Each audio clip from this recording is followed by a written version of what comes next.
Episode 58, Chapter 55.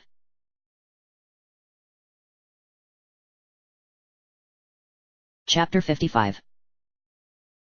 I've prayed at the spring of courage and at the spring of power, yet neither awoke anything inside of me.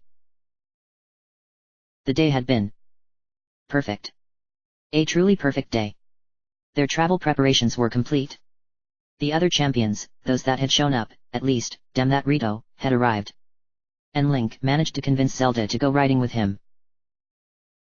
It was only supposed to be an early morning ride. Link knew that Zelda was excited to spend time with Urbosa and hadn't intended on taking her away for the whole day. But, as they had ridden out, he let Zelda choose their direction and pace, and she just kept going. She had laughed, looking freer than she had for days, her hair streaming out behind her as she galloped storm over fields and through streams of water. But maybe up there, perhaps the spring of wisdom, the final of the three, will be the one. He had meant it as an early birthday present, since her actual birthday would be spent traveling in the direction of Mount Lanayru. Tensions were high at the castle. He still didn't think she had spoken to her father since he berated her outside of her tower. And the priests were... well, the less he thought about them, the better.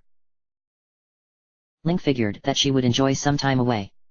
In the castle, Zelda seemed to suffocate, especially now that she had been forbidden from her studies. She spent days locked away in her room, only coming out to pray. She didn't even visit the library anymore. He and the priests were often the only people that she saw during the day. But out in the wild, she came alive. She was like a different person. Vibrant. Happy. She was always beautiful, but the grass, the trees, and the flowers accentuated that beauty to an otherworldly degree. Her eyes, her smile, her skin, her hair. To be honest, I have no real reason to think that will be the case.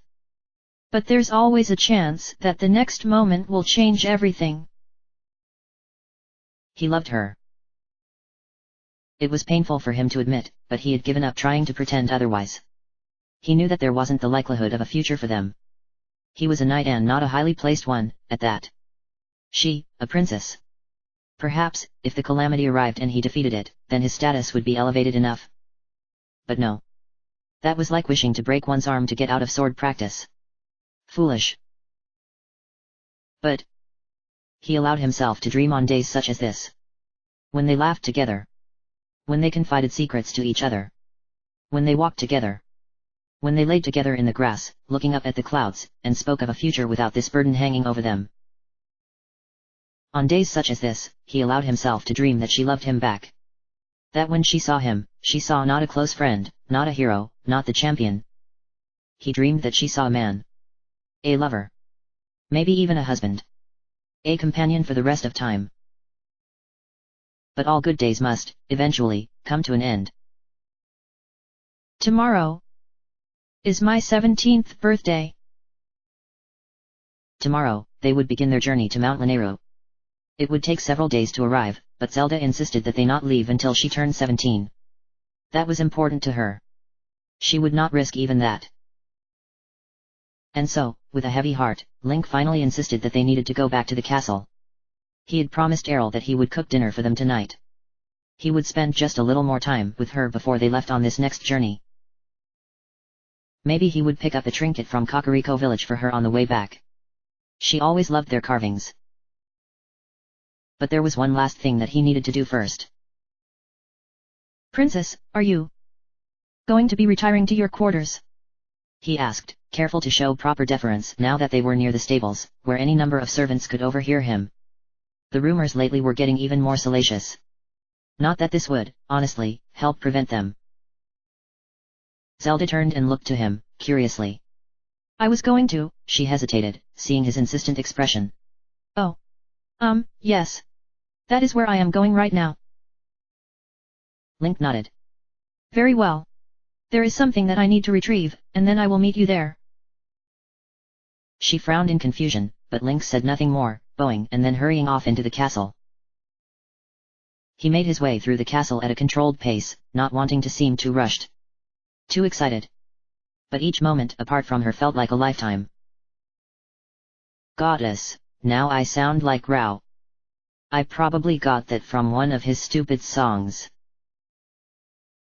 He tried not to think about the Sheikah poet, or the way that his songs and poetry seemed to capture what Link felt far more eloquently than he, himself, could ever hope to put into words. At the very least, he was fairly certain that Zelda wasn't interested in the Sheikah. He knew that Rao had done some research on some Sheikah shrines with her, but that had been before he and Zelda even began traveling together. She rarely remarked upon him. Link finally made it to the place he had hidden the object. It wouldn't have done to keep it in his room. He had chosen an interior room close to Zelda's, and it had no windows. So, he kept it in a secluded place in one of the other towers. The room was used for storage, and people rarely frequented it. The dust on the floor had been disturbed by the many times he had visited this room over the past weeks, but everything else was how it should have been. He retrieved the object he came for, carefully setting it inside of a simple sack that he had found. This way, no one would comment on him walking through the castle with it in the direction of Zelda's room. Oh, the rumors that it would cause. Of course, what else is new? I can't even glance in her direction without the maids giggling and whispering to each other lately. He had even been questioned by some curious knights last week. Apparently, the rumors were spreading. They would have to do something about it, but what? What, exactly, could they do to stop such things from being said? Finally, he set off for Zelda's bedroom. He stuck to the upper levels of the castle, making his way through its labyrinthian halls until, finally, arriving at her door. He carefully shifted his package behind his back in one hand, and with the other, he lifted a hand to knock. The door opened before he could knock twice. Zelda stood there, no longer in her riding attire, but in a simple dress. It wasn't her prayer dress, thankfully, but it was just as beautiful on her. She had brushed her hair, too. Her cheeks were slightly flushed as she looked out at him. She had gotten changed surprisingly quickly. Yes. Sir Link. So, you are here. Why did she sound so nervous? Yes, Princess. He glanced to the side. Some servants were further down the hall, but they weren't looking in their direction. I had something that I wished to discuss with you, if now is a good time. Her eyebrows quirked up. They had spent the day discussing things. But she didn't voice that question, instead smiling graciously at him and stepping back from her door. Please. Maybe I should have done this somewhere else. In the garden? No, too public. I should have done it while we were out riding, but then it might have been damaged. It was too late to change course now. He nodded and stepped into her room, careful to keep her from seeing what he hid behind his back. Zelda gently shut the door behind her and then turned, looking at him with a frown. What are you doing? Link chuckled. I am keeping up appearances. Yes, but what are you doing? What couldn't you discuss with me while we were out riding today? Link took a deep breath. A steadying breath. His heart raced traitorously in his chest. It's not. I have something that I would like to give you. For your birthday. Her cheeks flushed deeper. Oh. That is. She cut off as he pulled the sack from around his back and walked to her tea table, gently setting it down before stepping back and nodding to her. I figured we wouldn't have much time tomorrow. She eyed him curiously, seemingly unsure of what to make of this interaction with him. In truth, Link didn't know what to make of it, either. He was acting brashly. Far too familiarly, even for them. He was too close to revealing the truth. But, at that moment, he didn't care. Finally, Zelda stepped up to the table and pinched the top of the sack, lifting it off of the object underneath. And there, sitting on the table, in a simple flower pot, was a beautiful silent princess flower, fully bloomed and healthy. Zelda's breath caught, and she lifted a hand to her breast, staring at the flower with wide eyes. Link. He slowly stepped up to the table, looking at her. She looked up at him, eyes wide. It is beautiful, but... She bit her lip, a small crease appearing between her eyebrows. It is a wonderful gift, thank you. Link's heart sank. Was it a poor gift? You seemed to like that one we found in the field so much, and I thought... He trailed off. Goddess, this was a bad idea. No, I do. Zelda said, quickly. It's just... Well, now that it has been potted, the flower will die soon. No one has ever gotten them to survive more than a couple of days out of the wild. That one has survived for over a month. What? She looked back up at him, her frown deepening. What do you mean? Link shook his head. He hadn't known what to expect. After that day with her and Errol, he had thought repeatedly about that simple flower. Unable to flourish anywhere but in the wild. The comparison to Zelda was unmistakable. And so, one morning after their trip to the Spring of Power, before the sun had even risen, Link rode back out and retrieved it. He expected it to die quickly, as Zelda indicated it would, but it hadn't. That flower has been alive in the Northeast Tower for over a month now. Zelda was silent for a long time. He could tell that she was thinking through what he had said. That spot between her eyebrows was crinkled in exactly the same way it was whenever she was working through a difficult puzzle. It wasn't a frown, but more a look of concentration. He had learned to pick out the difference. Finally, her curiosity got the better of her, and she quickly took out the Sheikah slate, snapping a photograph of the flower. Then she leaned in close, inspecting it. Where did you get it? The arch plane. She paused, looking back up at him. The same one. He nodded. She frowned even deeper, looking back at the flower. She took one of its petals between her fingers, gently rubbing it. It is a silent princess. How did you care for it? Link rubbed the back of his neck. I watered it, and gave it direct sunlight. That was about all he had been able to get out of the royal gardener when he had asked about caring for flowers. The man had acted threatened by Link's questions. Yes, but what else did you do? You must have done something special. I watered it every day. Did you feed it anything special? You can feed flowers. Link, be serious, I need to know everything that you did. I am being serious. She looked at him, exasperated. Link, these don't survive in this condition. Period. Countless attempts have been made to cultivate them. They won't even survive in a garden, much less in a pot. Zelda, I just did what I told you. I retrieved the flower, I put it in a pot, and I watered it. Every day. Her fingers twitched, as if she desperately needed to be writing something down. Did she even realize that she did that? Okay, then. What kind of soil did you use? Link shrugged. Dirt. But where did you get the dirt from? Well, some of it is the dirt it was sitting in. And the rest, I dug up from the gardens. Don't tell the gardener, though he's been looking for moles for weeks. And you kept it in the tower. But they've tried that. They've tried different altitudes and dirt compositions. They've tried using the dirt from where the flowers grew in the wild.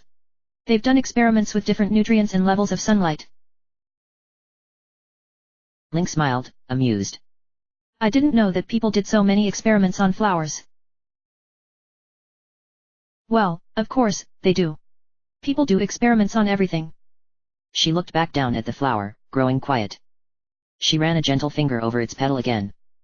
Link, I don't know what you did, but this shouldn't be possible. Yeah, well, there are a lot of things that shouldn't be but are, regardless. Zelda's breath caught. Link felt a flush rising up his neck. That had been an incredibly forward and foolish thing for him to say. What do you mean? She didn't look at him, eyes still focused on the flower before her. Link swallowed. I don't. She rose, turning to look at him. Her eyes held a question. What else shouldn't be? Her voice was breathless. He saw a pink flush rising on her cheeks. His hands twitched. What else shouldn't be? Every thought I have of reaching out to you. Holding you. Kissing you. Telling you how much I... No. It just sounded like the right thing to say. I don't know.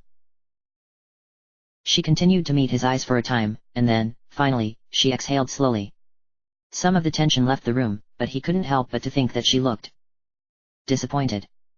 But that could have also been his own wishful thinking. Zelda turned back to look at the flower. How did you know it would survive? I really didn't. I actually expected it to die, though I didn't know how long it would take. But there's always the chance that the next moment will change everything, right? Her eyes widened briefly before closing. A warm smile appeared on her lips. Yes. Yes, you're right. They remained like that for a time. Finally, Link cleared his throat. I'd better get back to town. Errol is going to scold me for getting home so late. Oh. Her eyes snapped open, and she quickly nodded. Of course. We wouldn't want that now. Please tell her that I said hello. I will.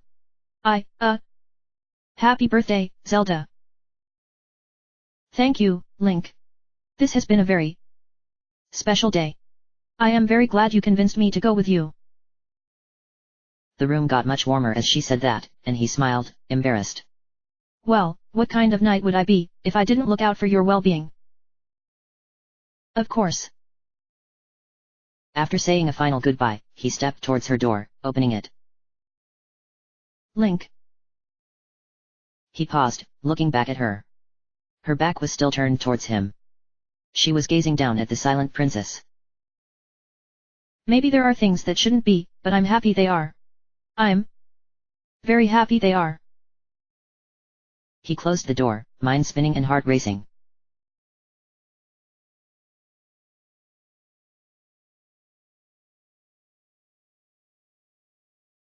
He awoke to the feeling of a cool, damp cloth upon his forehead. Link groaned softly, his eyes fluttering open. Whoever was wiping his forehead gasped and pulled back. It took a moment for his vision to clear, but when it did, he found Paya standing over him, the wet cloth held tightly in her hand. Paya, what?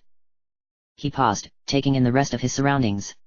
The bed, the beige walls, the rafters. My house. Oh, yes. We thought that you would be most comfortable here. We. Grandmother and I. And Aunt Parashi's the one who showed us where it was. As the memories of the distant past faded, they were replaced by much more recent events. He gasped and sat upright, though doing so immediately sent the world spinning around him. He groaned and reached up, pressing a hand to his head. Careful. Paya said, voice growing sharper. You might not be back to full strength yet. What happened? Link finally asked, when the room settled again. I remember the blood moon and fighting. The deadline ill. The endless waves of monsters. The villagers to his back, helpless as he, alone, stood between them and destruction. The way his strange power had peaked, somehow. You protected us, she said, breathlessly. I'd never. The way that you. He waited for her to continue, but she apparently didn't know what else to say. So, finally, he asked, what about the others? Those at the gates? Did they survive? So many monsters had rushed up the hill towards them. Paya nodded quickly.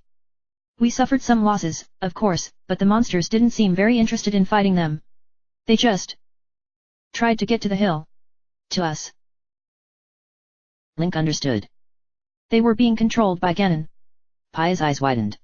I think that he must have known that he couldn't defeat us in time, but maybe he thought by killing the helpless, he could. Break me again. Paya was silent for a time. It was. She released a shaky breath, eyes growing distant. Terrifying. But you. She stopped, face turning red.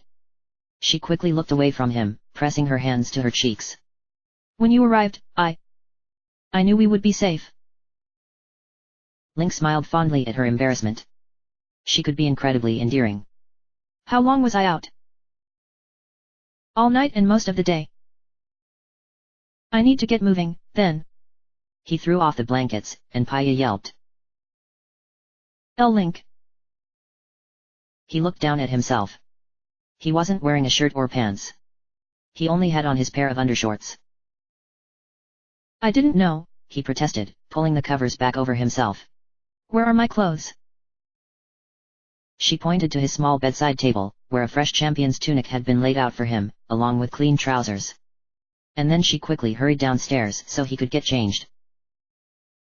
He rose from the bed, still feeling weaker than normal, but strong enough to move around now. He quickly donned the clothing and found his boots at the foot of his bed.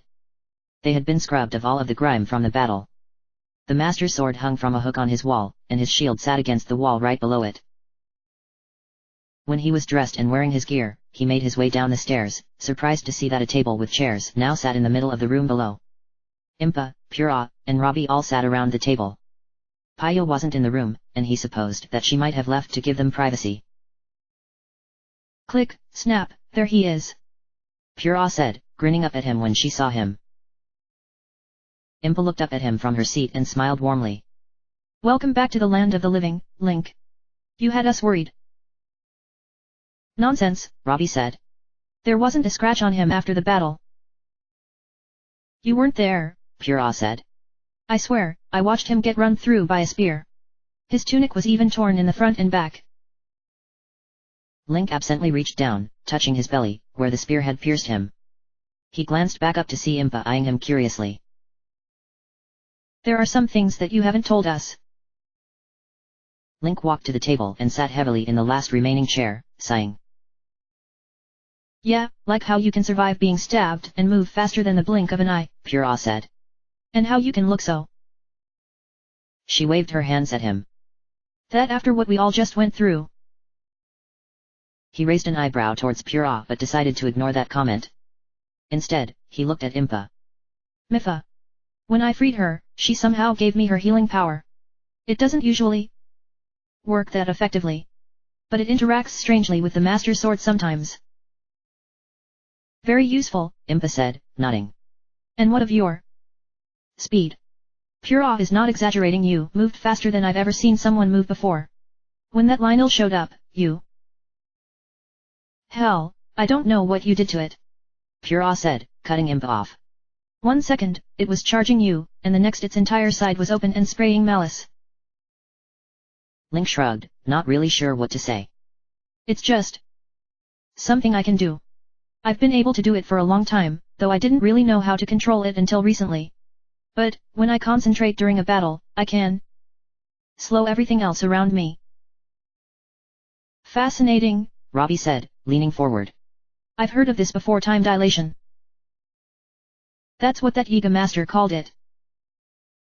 Yes, that doesn't surprise me. The question is, why do you know how to do it? From what I understand, it is an ancient Sheikah technique.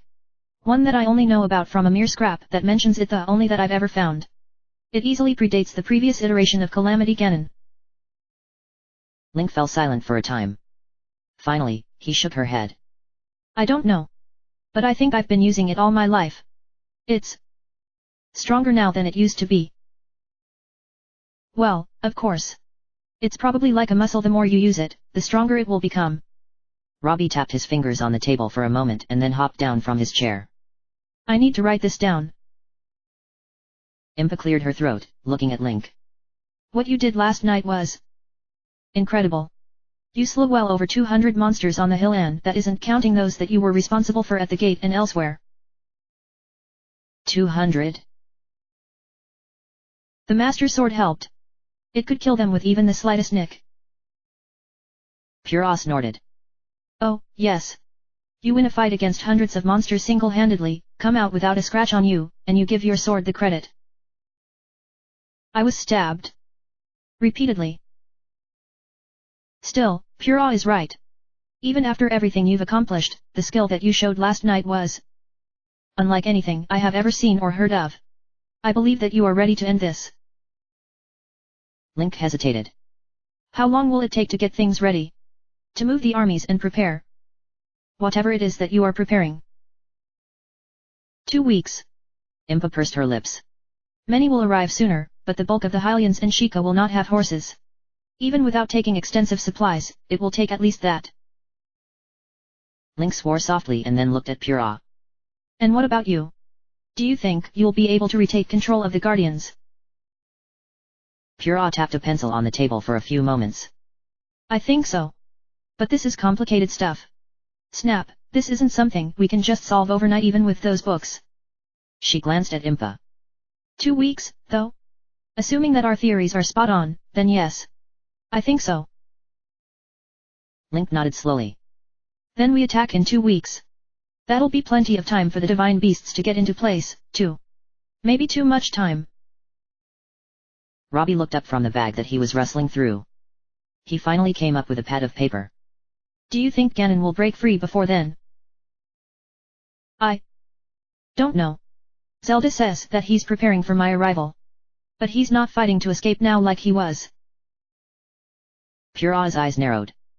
Okay, I need you to explain. What do you mean that she is telling you all of this? Impa gasped. She was with you in the battle, wasn't she? Link hesitated, looking down and studying the grain of the wood for a time. Yes. For a while, she was.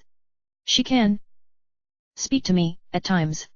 She's the one who told me that they were going for the hill. There was silence at the table for a time. Pura and Impa looked at each other, their expressions difficult to read. Finally, Impa looked back to Link. Some villagers saw her with you. What? It is something that I heard following the battle. Some in the crowd claimed to have seen a woman floating in the air just above you while you fought. I did not think much of it at the time, a hallucination, perhaps, but now I wonder if they were seeing her. Link didn't reply for a long time. Had she been there, that close, throughout the fight? Had she been subtly helping him during it? He hadn't felt her, but his mind had been focused on the task at hand. So? Pura said, drawing out the vowel. You're able to talk to her right now? And she can see you. She can see me at least some of the time.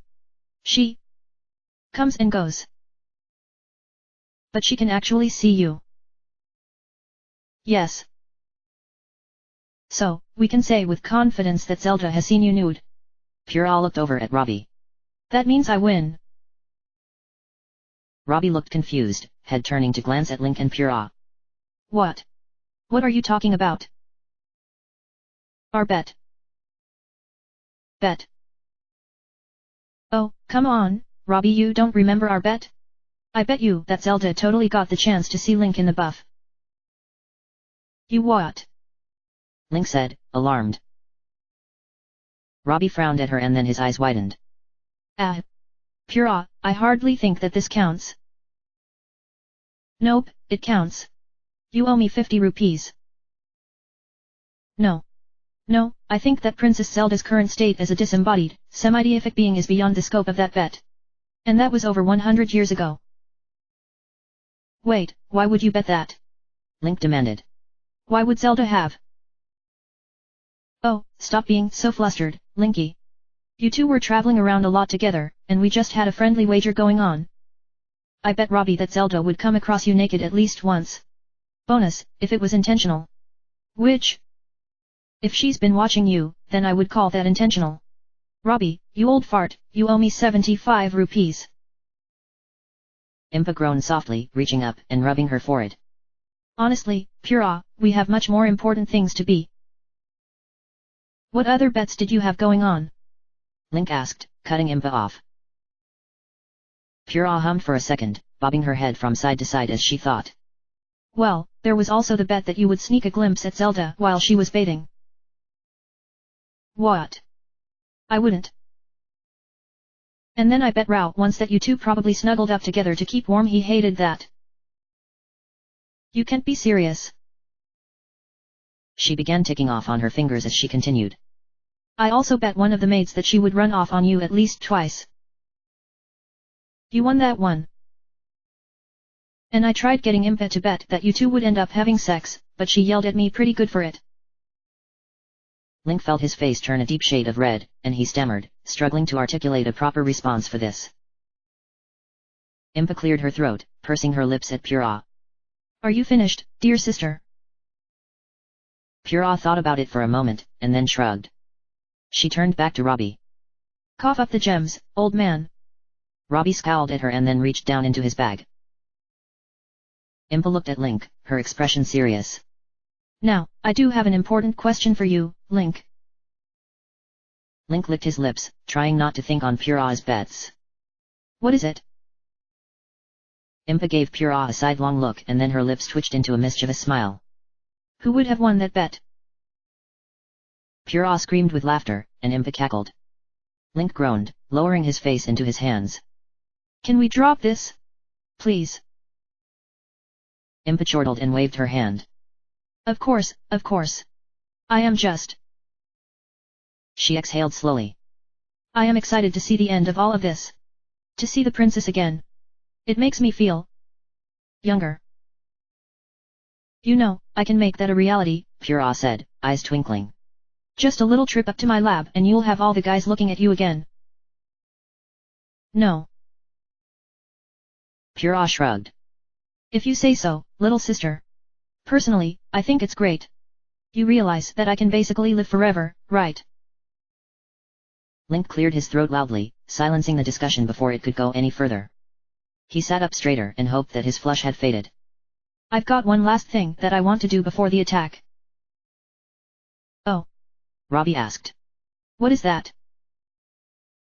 I want to make a trip to Mount Lanero. To the Spring of Wisdom. Pura quirked an eyebrow and then leaned forward, tapping the table with a long nail. Why? Did you? No. Link felt his neck growing warm again, and he closed his eyes, taking a deep breath. But it's a gap in my memories that I want to fill. Ganon rose right after that, right? I'd like to see what happened those last few days before everything went wrong. I think it will help. How much do you remember now, Link? Impa asked. I know a lot now, and more comes back every day. But that, I think going there will help. Impa nodded slowly. It seems reasonable. There isn't much else you can do now, at least until the divine beasts arrive. But are you certain you wish to relive that again? I imagine that some of those memories, especially the ones that follow, are unpleasant. He smiled somberly, eyes growing distant. Yesterday, I remembered dying. I can hardly think it will be any more unpleasant than that. Silence fell among the four at the table. Finally, Pura clapped her hands together. Well, now that you've completely ruined the mood, it's settled. Me and Robbie will keep working on the Guardians. Link will go on a quest to recover some memories. And Impa? She looked at Impa, curiously. Impa sighed softly. I will return to Kakariko Village. I still have a people to lead. And a new era to prepare for. Link, I recommend that is where you begin your journey, as well. There is a path from Kakariko that leads to the mountain. Snap, sounds like we've got a plan.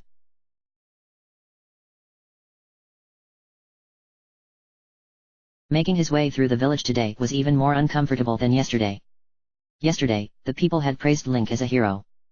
After the previous night's battle, he felt that he had taken on an even more legendary status in their eyes. Even Nat, who rarely seemed to let his deeds affect how she treated him, just watched him as he walked past. There was a time that I longed for a quiet life, he thought, a wry quirk to his lips. Even before the calamity, I didn't want to be the hero. But I suspect that someone would tell me that was a heroic quality in itself. The village had suffered even more damage in the battle the night prior than he had realized. Several of the homes and shops had burned down after the initial fire, the structures no more than blackened skeletons now. It would take a long time for things to be rebuilt, and Link doubted it would ever be back to the way it was. The bodies, at least, had been cleared away, though the gruesome work left many of the townspeople and warriors that he saw looking haggard. They had likely been up much of the night while he rested. He glanced up towards the hill behind the village. From this distance, it looked pristine. But he could still remember seeing it the night before, a line of Lizalfos sprinting up it to reach Pura's lab. What a nightmare that had been. Link. He looked around and spotted Sidon emerging from the triage. Much of the color had returned to his scales, and he walked tall with the light scale trident held casually in one hand. Link smiled broadly and hurried over to him. Sidon, I'm glad to see you made it through all right. He grasped his friend's hand tightly. Oh, most of us came out of that just fine. Those things were difficult to kill, but not very skilled in combat. Most of them didn't even have weapons. What about the triage? We protected them, of course. Did you think we wouldn't? Link laughed softly and shook his head. No, I know you wouldn't have let anything happen to them. Last night is a blur. I'd imagine it was, especially for you. The stories that I've been hearing. Don't worry about those. What about your guards? Did they all make it out? Save for a few new scars, they're all right. Baz is already going on about how the cut in his fin will make him more attractive, and Riven is determined to relearn how to fight with a sword so he can still serve in my guard with his missing arm. Gaddison somehow found time to make a necklace out of bokoblin horns. Good. Do you know where the others are? The other. He hesitated. What did he call his group of friends? Sidon, Unibo, Tiba, and Riju all helped him defeat the divine beasts. They were all, as far as he was concerned, worthy. The other champions. Oh, is that what we are calling ourselves now? Well, 2 of you are already learning how to control the divine beasts, and I'm sure the other 2 will be doing so as well. An interesting point. Well, come. I just saw young Unibo in the triage. I believe Tiba already left to go back and rally the remainder of his warriors and inform Rivali of the coming battle. Little Riju is still around here somewhere. I spoke to her earlier and she indicated that she would be traveling with her Gerudo warriors. Link followed Sidon into the tent. A hush fell over the wounded as he entered, and he kept his face carefully neutral. Would these people ever be able to treat him like an ordinary man again? He spotted Unibo a moment later, sitting on the ground while a short Zora woman inspected his arm. The Goron saw him a moment later and raised that same arm in greeting, only to wince and lower it quickly, grimacing. Link made his way over. What happened to you? Unibo smiled broadly up at Link. I got attacked by one of those moblins. Oh. Is that a good thing? Yes. Because I didn't run away from it. I knew we had to keep blocking off that gate, so I just... He used his other arm to make a fist and then a punching motion. I mean, it got right back up and then someone cut off its head, but I still fought back. Link laughed, reaching out and patting Unibo on the shoulder. Daruk would be proud. How is your arm? Unibo glanced towards where the Zora was inspecting what appeared to be a deep cut along his bicep. He blanched and quickly looked away. It's... okay. It's not that bad, really. Well, don't overdo it. He remained by Unibo's side for several minutes before, finally, bidding the Goron farewell and moving on to another of the tent's occupants. Dorian lay on the ground, being tended to by an older Sheikah woman, but his eyes widened when he saw Link. With a soft groan, he pushed himself up to a seated position. Master Link, he said as Link knelt beside him. It's good to see you walking about. The same to you, Link said. When I saw you last, Paya was worrying. Well, I'm glad to see you came out of the fight all right. Dorian nodded, but then winced, reaching up to prod his forehead gently. As well as can be expected, I suppose. He hesitated and then glanced back at the Sheikah woman. Please, I'm feeling fine. Why don't you go check on someone else? The woman pursed her wrinkled lips, but then turned, walking away to another Sheikah whose torso was wrapped with bandages. Dorian watched her for a moment before looking back at Link.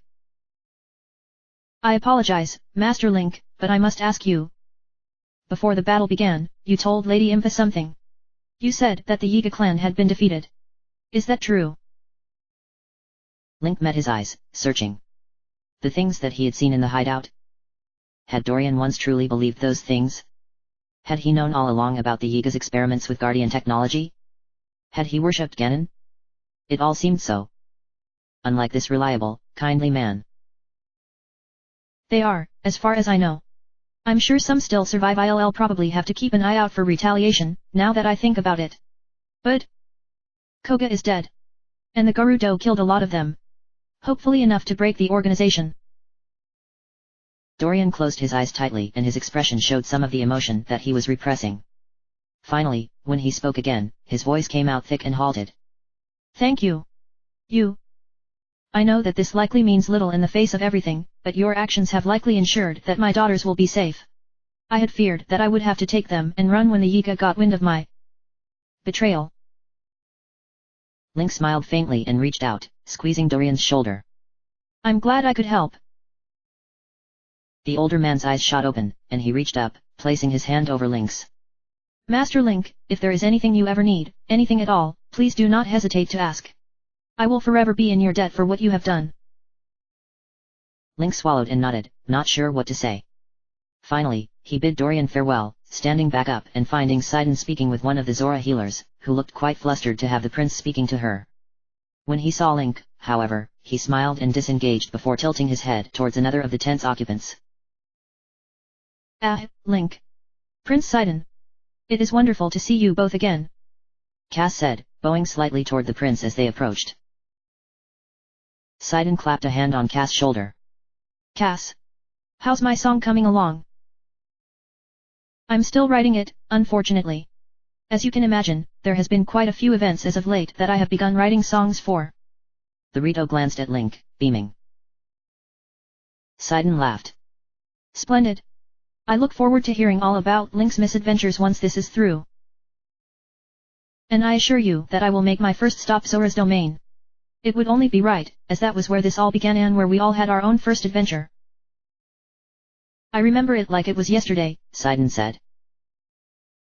I don't, Link said. It feels like years ago to me, by now. Cass chuckled.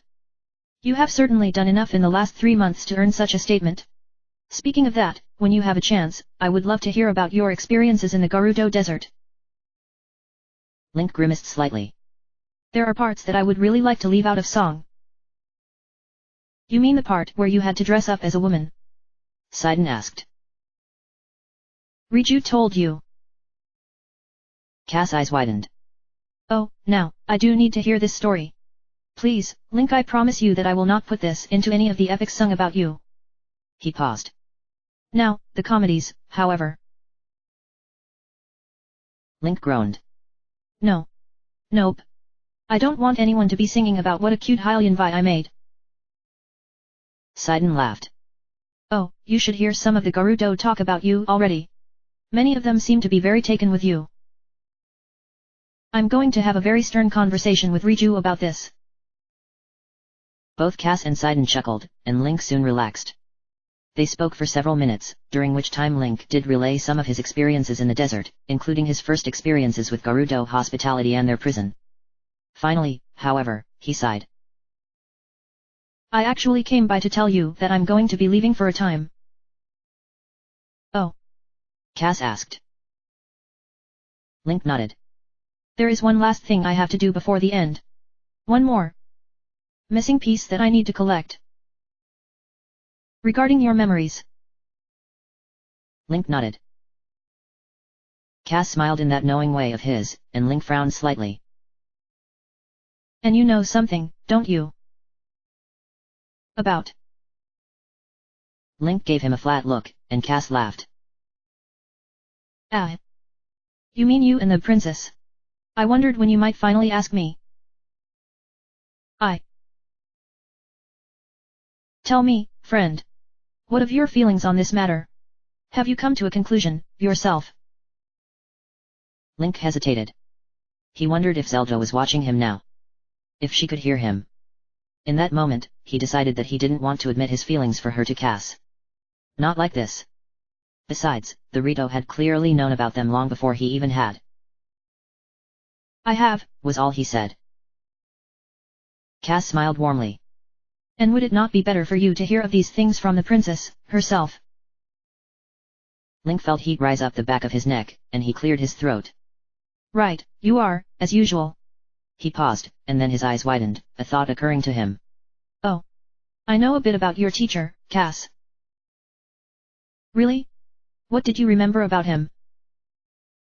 That I didn't like him, Link said, chuckling. The man was far too good with words. Cass chuckled merrily and reached out, placing a wing on Link's shoulder. Yet it was he that was most jealous of you. I guess you're right. Link smirked, eyes twinkling with mischief. Perhaps rightfully so. Finally, he left Cass behind to continue his music for the injured. Sidon walked back out into the sunlight with him. I have no idea what any of that was about, Sidon said, looking down at Link. Link laughed. And I'm going to keep it that way. Sorry. No, it is quite alright. Sidon's smile grew wistful. I will be going back to Zora's domain soon, to join Mipha upon Ruta for its march on Central Hyrule. I am glad to have had a chance to see you before I left. Me too, Sidon. Thank you for everything. We wouldn't have survived without you and your warriors. Sidon grinned. Of course, my friend. And it goes without saying anytime you should need aid, we will provide it again. Same here. I suppose I shall see you in, what, 2 weeks? Link nodded, his smile fading. 2 weeks. Sidon held out his hand, and Link grasped it firmly. When we meet again, Link.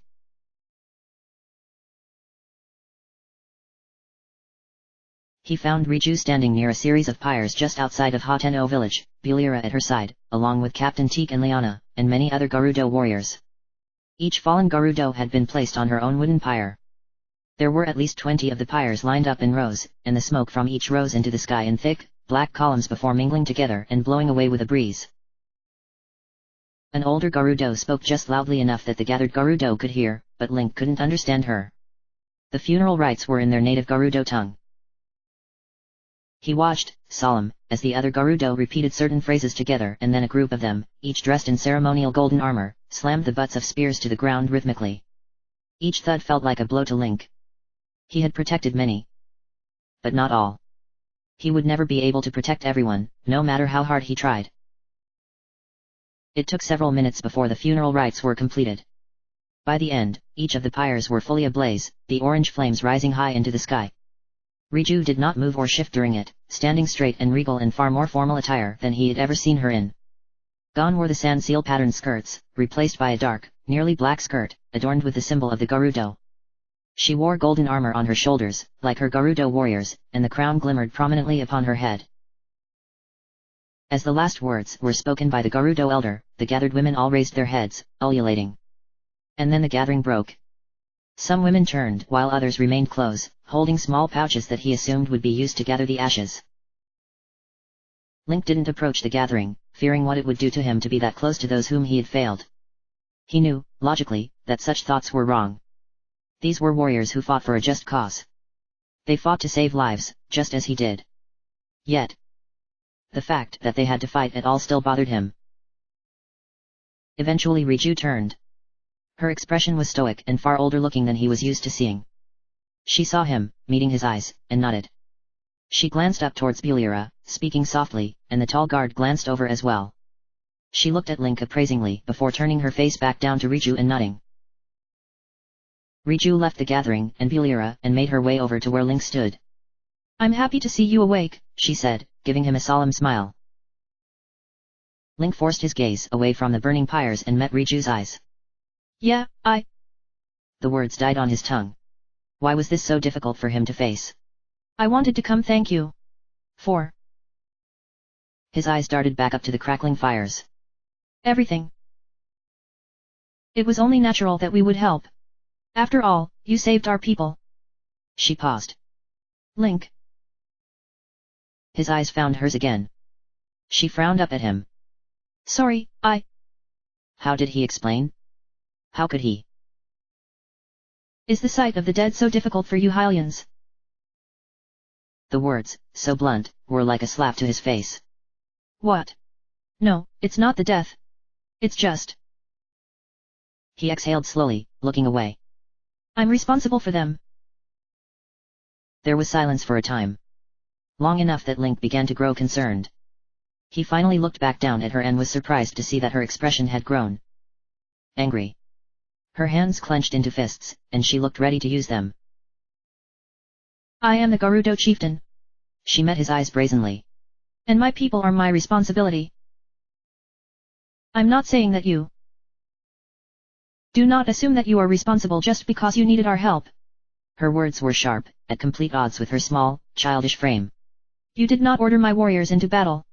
I did, do you understand? He remained silent, not fully trusting his own words right now. Riju glared at him, but then released a pent-up breath, relaxing her hands. We achieved a great victory yesterday. Captain Teak warned me that it would be a difficult, likely impossible fight. I knew that many would die. I was prepared to lose far more. I'm surprised that you weren't. It's not that. I knew that some would die. He glanced back towards the pyres and spoke in a softer tone. I just can't bear the thought. Well, that is stupid. He looked back at her, eyebrows raising. It's stupid? That I don't want people to die for me. Yes. Why is that stupid? Because we are at war, are we not? People will die. And what makes you think they died for you? That's stupid too. They died to protect these people. And, as your villagers are still alive, they did not die in vain. Her words brought back memories of his battle on the Blatchery Plains. He had fought to protect the towns beyond Fort Hateno, and he had fought to protect Zelda. Ultimately, though he had fallen, he had accomplished both, had he not? At least, he had bought enough time for Zelda. The image in his mind of her stepping out in front of him, protecting him, blossomed again into his mind, and it was nearly enough to take his breath away. Why then? Why had her power awoken at that moment? Link. He came back to the present and focused, again, on Riju. He felt different, suddenly.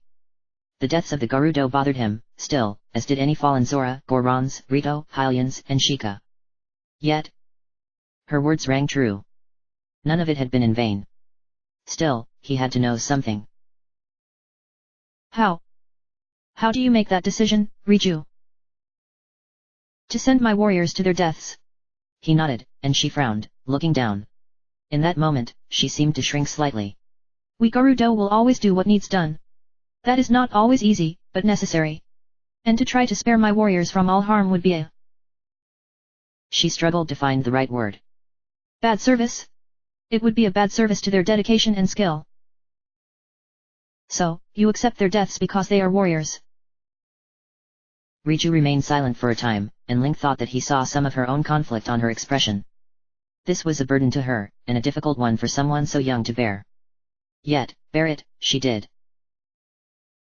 He didn't think he would ever look at her as merely a child again. To achieve victory, sacrifices must be made. This calamity Ganon.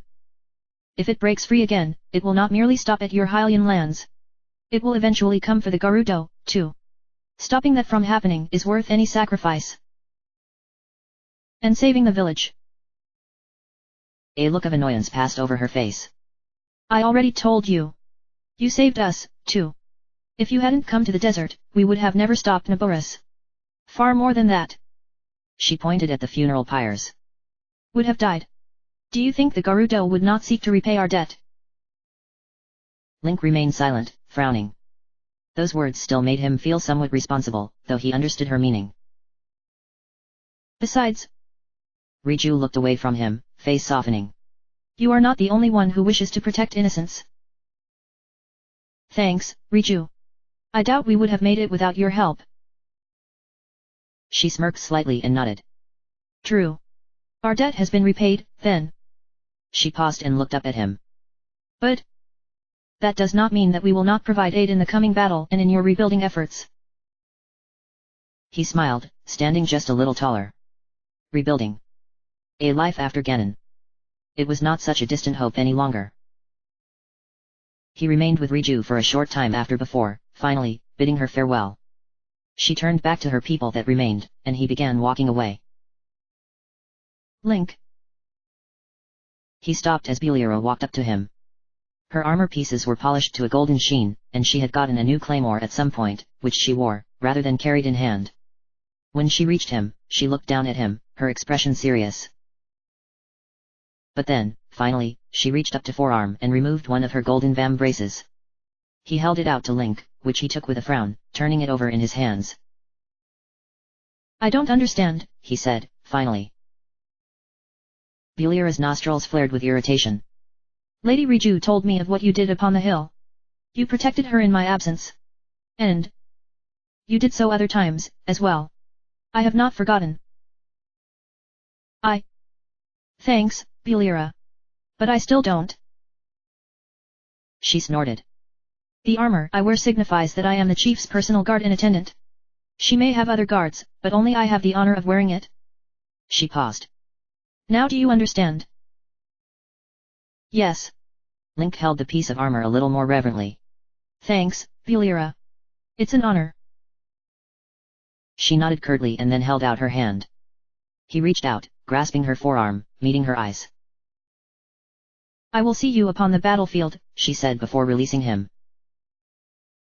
Yeah. I'll see you there. End of chapter.